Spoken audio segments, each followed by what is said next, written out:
So good afternoon. In late March, my administration responded to an emergency situation at the Holyoke Soldiers' Home. On March 30th, the superintendent of the facility, Bennett Walsh, was placed on administrative leave, and we dispatched a team of public health experts to the facility. They immediately set up a clinical health command team and testing operation for all residents and staff. All resources were made available to this team, including the National Guard, who's maintained a presence at the Holyoke Soldiers' Home now for months. What wasn't clear at the time was the scope of the problem or how the situation had deteriorated to such an extent at that point. Shortly after that, on April 1st, I retained Mark Perlstein, a former federal prosecutor, to conduct a thorough and independent investigation of what occurred. Mark and his team had complete autonomy to conduct his investigation and access to all pertinent records and individuals, and they did this project for free. The only state expense was a $26,000 staffing study. Mark and his team conducted 111 interviews with 100 witnesses and reviewed more than 17,000 pages of documents. While members of the administration and executive branch employees were asked by Mark's team to participate in interviews and provide records, my office did not prescribe the scope or influence the report in any way. And I want to thank Mark and his team for their exemplary work. The subject matter and details of this report are nothing short of gut-wrenching. In fact, this report is hard to read. Some of the decisions that were made by those in charge at the Soldiers' Home in Holyoke are, in Mark Perlstein's words, utterly baffling. Today, the loss of life is difficult to even think or speak about. The events that took place at the Holyoke Soldiers' Home in March are truly horrific and tragic. COVID-19, as we all know, has claimed the lives of thousands of people in Massachusetts and has been particularly devastating for long-term care facilities. We all know there's a heightened risk to our most vulnerable population, and especially those being cared for in congregate living facilities.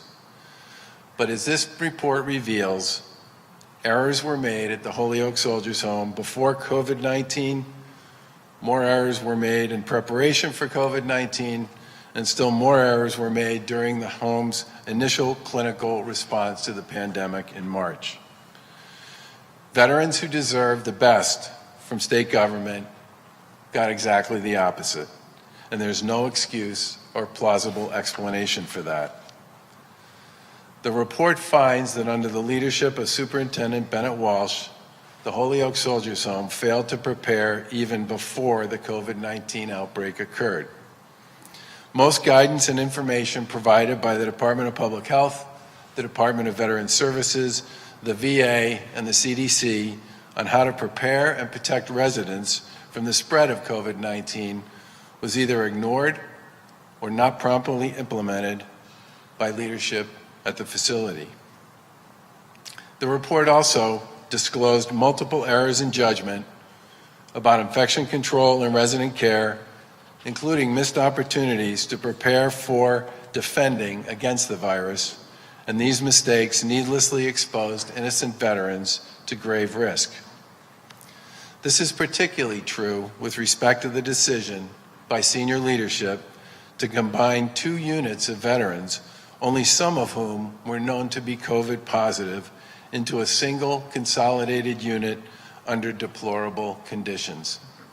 A social worker's recollection of this consolidation is one of the most depressing and utterly shameful descriptions of what was supposed to be a care setting that I have ever heard of.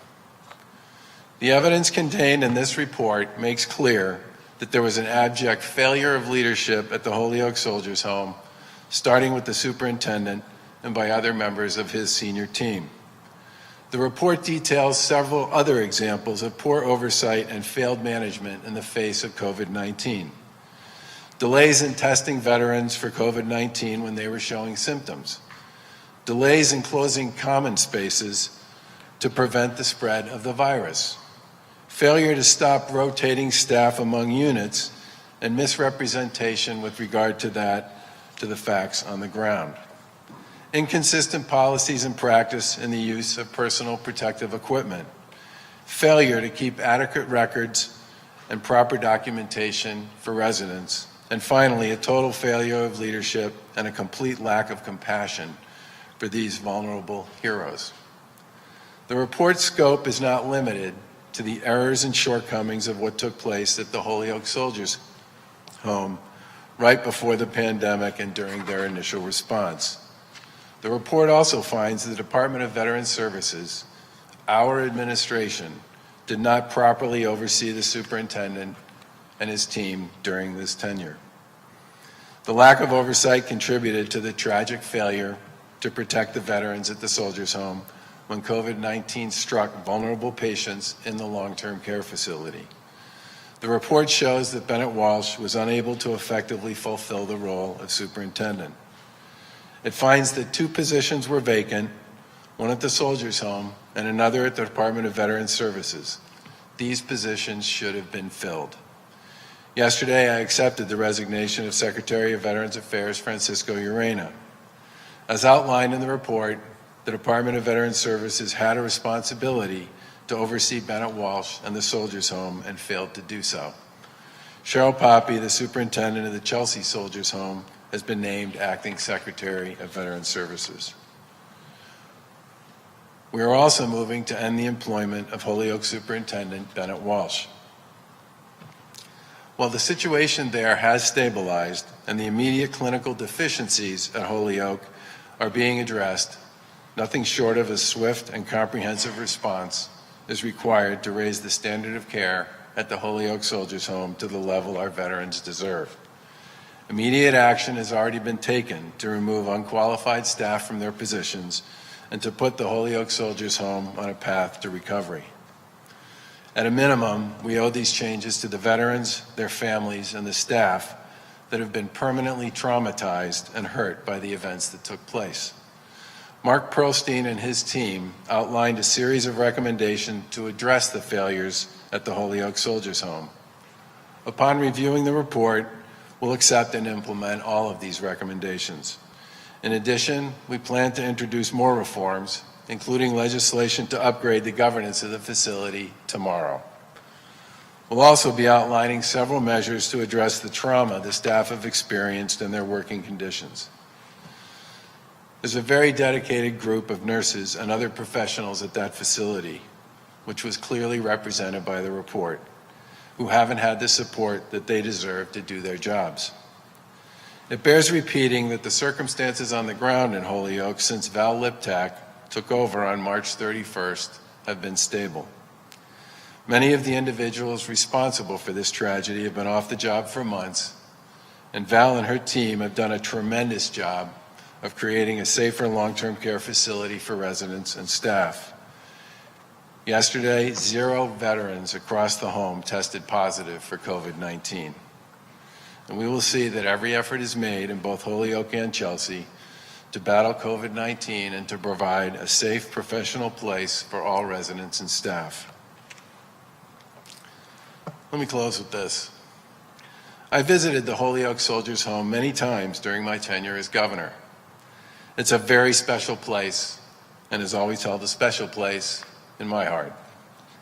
The residents of this facility represent the greatest generation. Their stories of bravery and service are unmatched, and their dedication to our state and nation has been a lifelong commitment. These veterans and their families have made countless sacrifices for the good of our nation. The opportunities for our veterans to come live and be cared for in our soldiers' homes is supposed to be a small token of our state's gratitude for their service. They are places where they can spend their final years with their brothers and sisters in arms and have access to quality health care. They are places where they can feel safe and celebrated. But as this report reveals, the Holyoke Soldiers' Home failed to provide a safe environment for our nation's veterans in the wake of COVID-19 during a particularly critical period. The inadequate oversight of the superintendent contributed to the conditions that left these innocent veterans highly exposed to the ravages of COVID-19. There remains a long road ahead to repair the damage and the deep wounds that have been inflicted by this crippling tragedy. And we'll do everything in our power to safeguard the Soldiers' Home and support the incredible staff and their families. Today is only the first step. We plan to announce further reforms very soon and to continue to update people as we implement them. Now I want to let Secretary Sutter say a few words.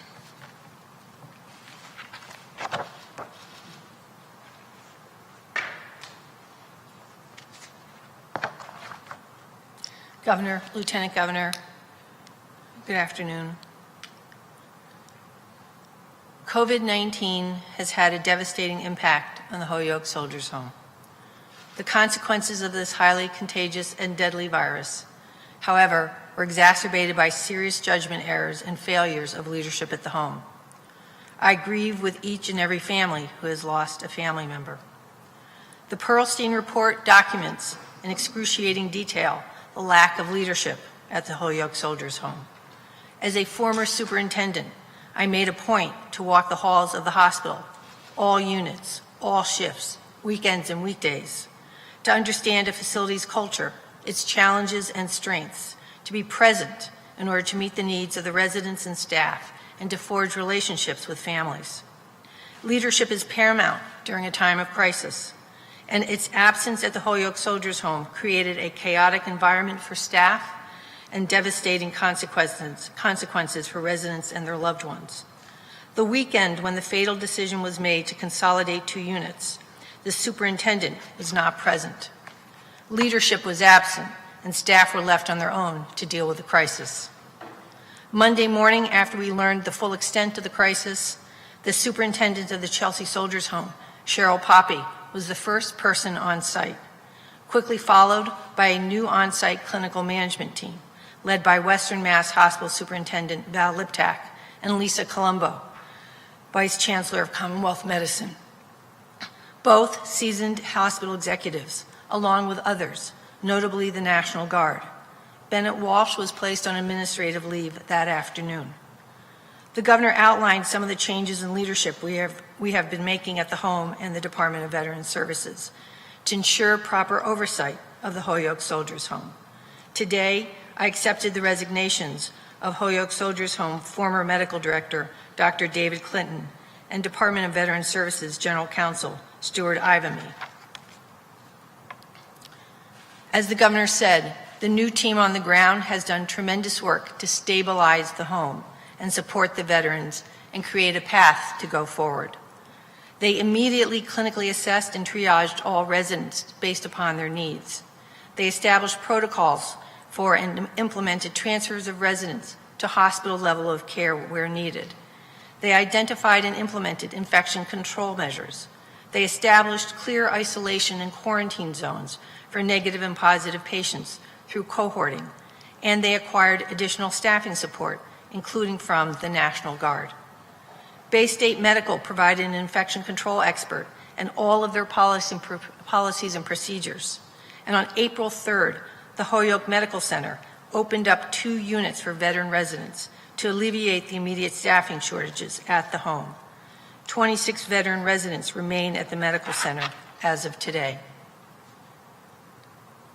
As the governor said, the Soldiers' Home has no COVID-positive residents in the facility. Staff have physically recovered. The new leadership at the home continues to regularly monitor and retest residents and staff. The new leadership team has begun to establish positive working relationships with the unions and staff and put in place training programs to increase staff skill in critical areas such as personal protective equipment and infection control. There are regularly scheduled management union meetings since April and a commitment to create a permanent staffing schedule. Communication with families has vastly improved, and outdoor visitations with families and friends have commenced. Since April, there have been weekly calls with our congressional delegation and members of our state Senate and House of Representatives to learn about the ongoing issues and progress to date. The work that the new team on the ground has done to protect the residents of the home in such a short time has been truly incredible, but there's a long road ahead. The report is devastating. As Secretary of Health and Human Services, the Department of Veteran Services and the Soldiers' Homes are within my secretariat. There was not proper oversight of the home. Going forward, we will ensure that the implementation of reforms is lasting and instituted without delay to allow for the healing of staff, residents, and loved ones, and to rebuild community trust. We will outline all of these reforms in more detail tomorrow, including strengthening the governance and oversight of the home, improving the staffing processes, providing quality care for our veterans, and planning for significant capital improvements. These reforms will ensure that the Holyoke Soldiers' Home is restored to its rightful place, a place that honors our veterans for their service and treats them with dignity, honor, and respect. Governor?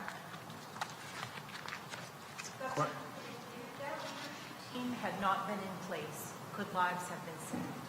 Well, it's pretty clear based on the report, which is incredibly detailed and overwhelming in some respects, that errors in judgment were made before the pandemic began, in anticipation of the pandemic, and once the pandemic landed. And in addition to that, represented in a number of instances a misrepresentation of what was actually going on in the home and its communications to upper entities of the administration. So clearly, there were issues there with the leadership team. So you think lives could have been saved if they were not there, if the leadership team was not in place? So the report makes pretty clear at the end, it talks about the fact that COVID-19 and long-term care facilities dealing with vulnerable populations is an enormous challenge, and that's proven out not just here in Massachusetts, but in every place around the country and around the world. But the report also says, in no uncertain terms, that many of the decisions that were made, and especially that decision to put two cohorts, a group of veterans who did not have, residents who did not have COVID-19 in the same space as residents who did, had an incredibly negative impact on the likelihood of survival for many of those residents. So yeah, I agree with that. Governor, having read the report, is there anything that you think you should have done prior to this that you would have liked to have done with that? I think the thing the report makes absolutely clear to all of us is that the Department of Veteran Services, our administration, did not do the job we should have done in overseeing Bennett Walsh and the Soldiers' Home. And the back and forth that took place between all the various players around numbers and all the rest.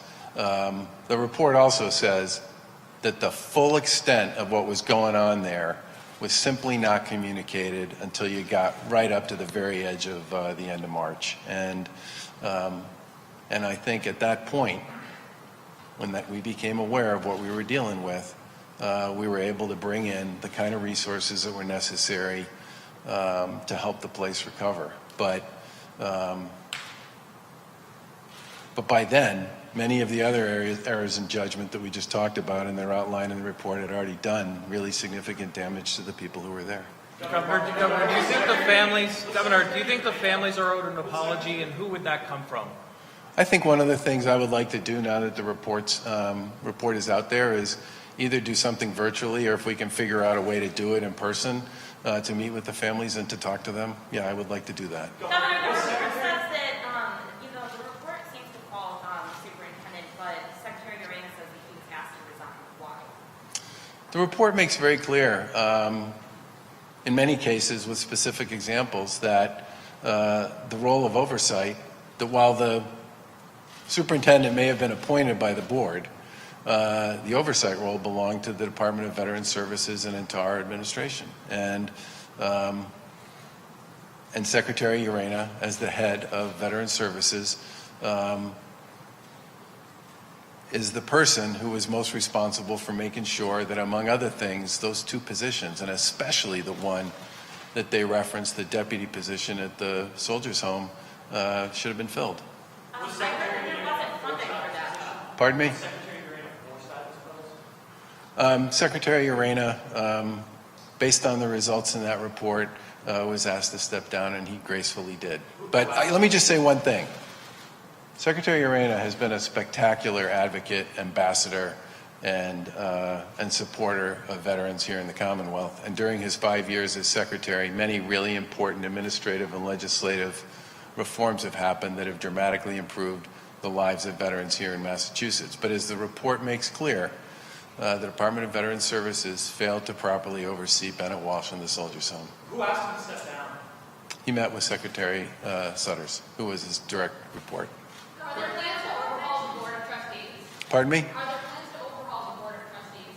As I said in my remarks, and so did Secretary Sutters, we plan to tomorrow have additional comments on both administrative reforms and legislative proposals, which will include things like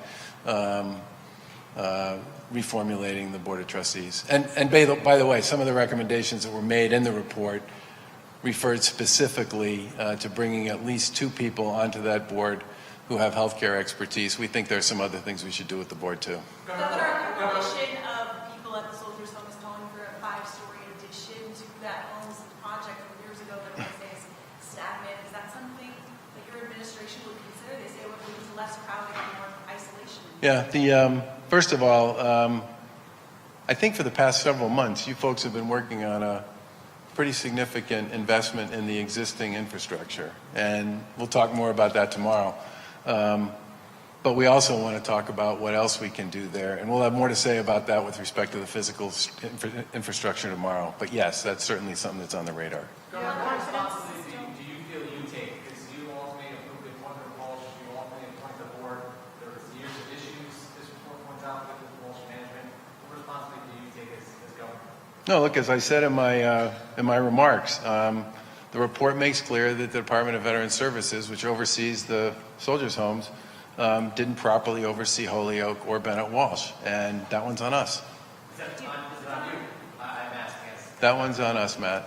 Yeah. Do you have Talking to staff there, they said that they made no secret of the problems that they were experiencing with management, and they and the union has watched complaints. Did any of that make it to your desk or to Secretary Sutter's desk? So one of the things the report talks about is that the staffing levels, depending upon how you want to interpret the results of that study they did, the staffing levels more or less across all those kinds of facilities are reasonably consistent, including Holyoke. But the report talks about the fact that one of the things Holyoke doesn't have is a permanent schedule. And which I think is where a number of the issues associated with the friction between management and labor came from. And one of the things that we've been working with the unions on for several months now, dating back before the arrival of COVID, is creating a permanent staffing model which creates predictability for both nurses, licensed practice LPNs, as well as CNAs. And I think it's our anticipation that that process should be fully in place by September. Are you aware of any of their complaints regarding PPE or being too close to, and I mean during, at the beginning stages of this, they're saying that, I mean, one of them, you probably know, was disciplined for asking for a mask to be around someone who's exhibiting COVID-19 symptoms. Were you aware of any of that? No, the report basically says that the the facility had enough of the right kind of PPE and was just really badly managed with respect to how it was distributed and how it was used. And again, that's another one that's a particularly significant problem when you're dealing with a highly contagious virus. this governor and Secretary? You didn't know about that? No. No. Do you still have confidence in Secretary Sutters? This happened. Yeah, I have full confidence in Secretary Sutters, okay, and in Secretary Tsai. When the full extent of what was going on there became available to both of them, within 11 hours, they had a new management team on the ground there, brought in Holyoke Medical Center as a partner, brought in resources from across Western Mass and across the Commonwealth, brought the National Guard in, and created a framework and an operating model that actually made it possible to get to the point where today there are no positive cases at the Holyoke Soldiers' Home. Yes, I have full confidence and faith in the Secretary and in Undersecretary Tsai. How confident is your administration that the leadership in the Chelsea Soldiers Home handled COVID appropriately, given that there were dozens of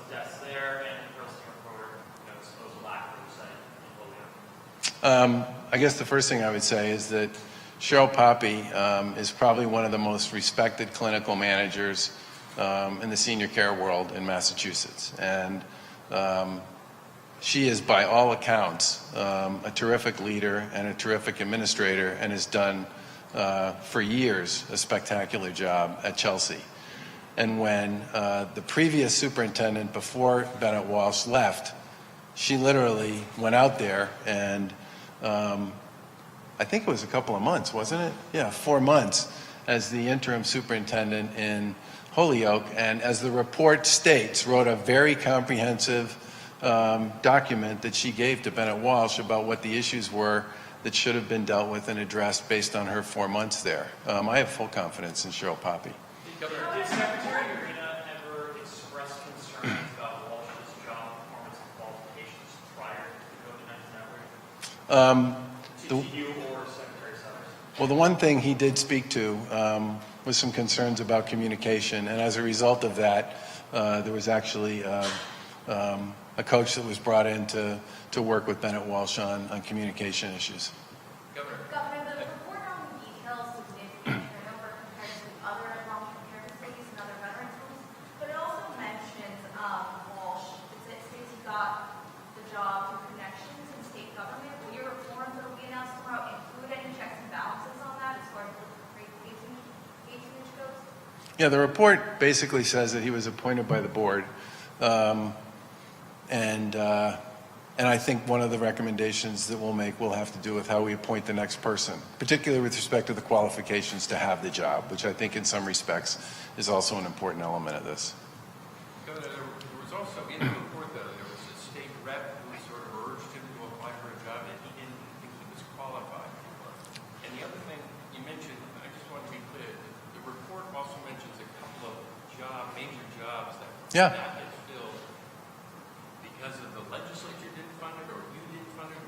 Who was responsible for that? There's both those jobs should have been filled. One of them was the deputy superintendent position, which a fellow by the name of John Crotty had served in up until the summer of 2019. He left, and that job was not filled until I think a few weeks ago maybe. Has it been filled? No. Okay, is it posted? It is posted, right? Yeah. That was a major oversight on the part of both Bennett Walsh and DVS, no question. And same goes for the job at DVS. Just to be clear, though, the report says, and I just want to be clear, that his shortcomings were well known to the Department of Veteran Services, yet the agency failed to oversee the home during his tenure. So, known to the Department of Services, but it never got to the level of Secretary Sutters or your office. I think the report kind of speaks for itself on that one. What about So the answer is no? Yeah. What about the representative who urged him to apply for the job? Does that imply any connections to get this post? I don't know. The report speaks to the fact that the board really wanted Bennett Walsh to have that job. And I can tell you that the first time I ever met him was talked to him was when we swore him in.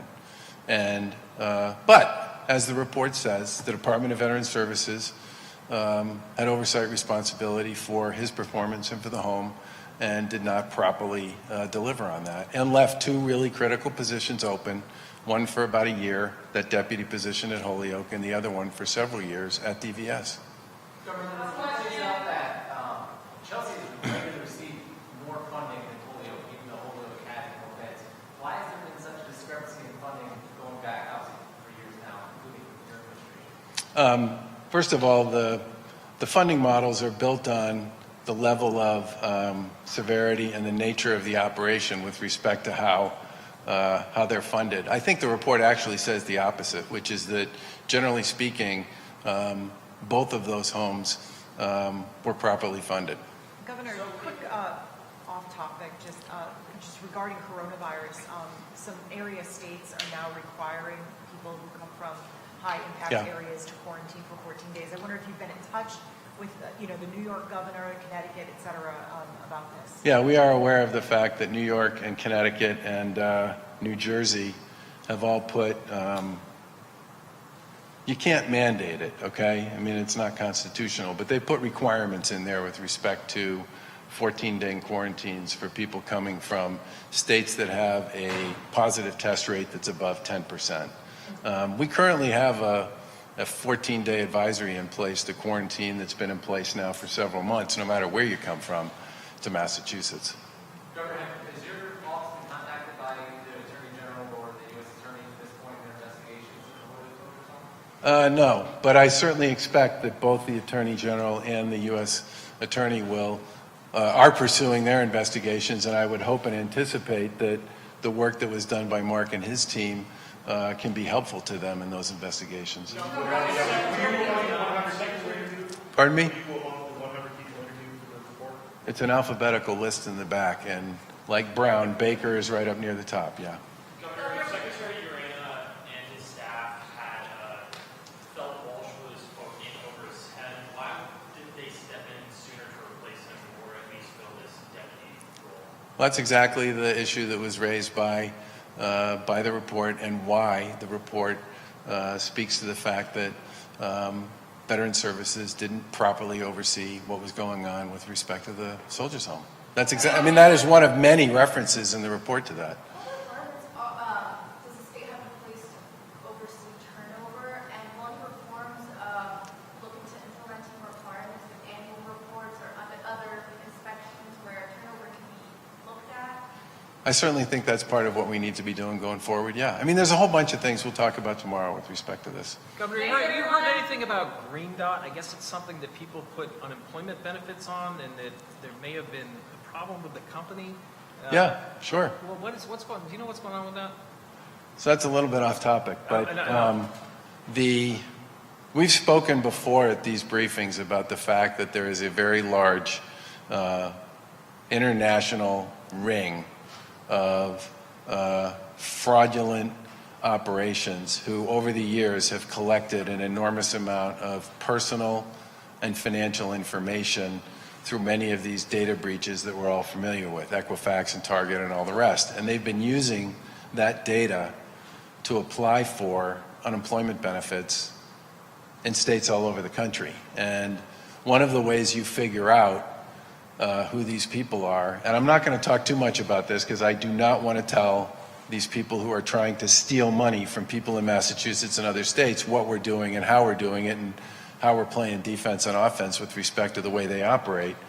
But one of the ways, as you go through the process of trying to figure out who the fraudsters are and how they're actually building their model, is based on whether or not they're using what I would refer to as reputable financial institutions to actually receive the benefit from or not. And there are a number of organizations that have been proven, based on the work that's been done in Massachusetts and in many other states, that have been the institutions that many of these fraudulent claims have used as the point to which you send the money. And as a result, many of them are organizations that our state and many others don't do business with anymore, because they have been, in fact, major sources of connectivity between the people who are trying to steal the money and the process through which it actually gets sent to them. Governor, could I ask you just one other thing? I agree with you that when you read the report, it's shocking and a lot of terrible decisions, but you also are looking back to a time when a lot of people had no clue, it seemingly, about COVID-19. And a lot of those comments about masks and other things, I have a feeling were happening in a lot of nursing homes at that time. Can you put in a little context the way you see it? Because, you know, as you often say, your thinking has evolved dramatically over this period of time. Granted, mistakes were made, but how much of that is just, I mean, a lot of other nursing homes have had similar, not that high, but pretty high death rates too.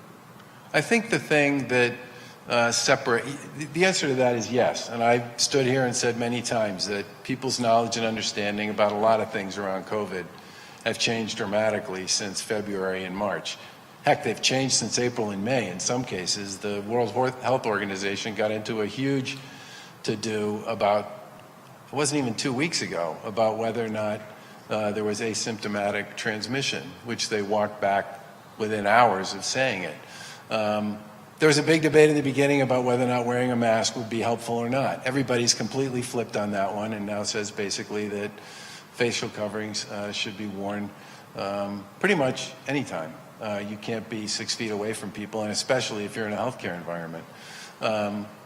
But that said, there were a series of errors in judgment that are outlined in the report, and I spoke to some of them in my remarks, that simply cut completely against the guidance or the information that was being provided by the CDC, the DPH, and Veterans Affairs during that critical period. And perhaps the most significant one, the one that I referenced in particular, that one nurse spoke to in such devastating terms, was that decision to cohort COVID positive resident veterans with non-COVID positive resident veterans in a space that was actually smaller than the number of people who are actually being put there. And there's a series of issues associated with that, including some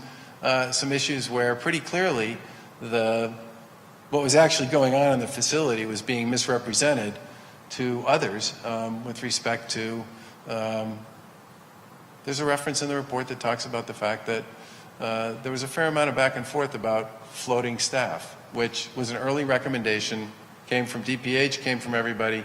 You shouldn't have floating staff because if somebody's infected and they float, they have a potential to infect far more people. That was just clearly misrepresented to the people at DPH and the folks at DVS. So, yes, it's an enormously challenging issue for anybody in long-term care. Agree. And it has been proven to be an enormously challenging issue. But in this particular case, there were some really significant errors in judgment that I think Mark referred to as utterly baffling, and we would agree. Thanks, everyone. Thank you.